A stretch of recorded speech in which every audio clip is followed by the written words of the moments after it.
তাপস মোটামুটি সিদ্ধান্ত নিয়েই ফেলেছিল সে বুবলিকেই বিয়ে করবে। সম্প্রতি এমন খবরেই একটি ভিডিও প্রতিবেদন প্রকাশ করেছে দেশের জনপ্রিয় টেলিভিশন দেশ টিভি। 3 মিনিটের ওই ভিডিও প্রতিবেদনে দেখা যায় বুবলির সাথে তাপসের সখ্যতা কতটুকু ছিল।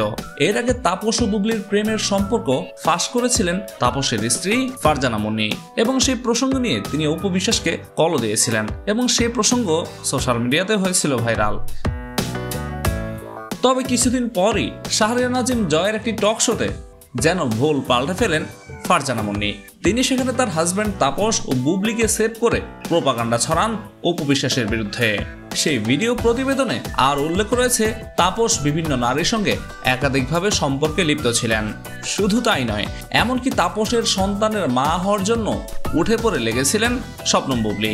তাপস মোটামুটি ডিসিশন নিয়ে ফেলেছিল উনি বুবলি ম্যাডামকে বিয়ে করবে। এমনকি সাকিবের উপর প্রতিশোধ নেওয়ার জন্য তাপসের শরণাপন্ন হয়েছিলেন শবনম বুবলি, আর সেজন্যই তাপসকে ঢাল হিসেবে ব্যবহার করার চেষ্টা করেছিলেন বুবলি। তো বুবলি ম্যাডামের কেলেঙ্কারিটাকে আপনারা একদম সাইডে রাখতে পারেন না। জানা গিয়েছে তাপস বুবলিকে গভীরভাবে ভালোবাসতেন এবং সে সূত্র মতে বুবলিকে নানা দামি ফ্ল্যাটও গিফট করেছেন তাপস।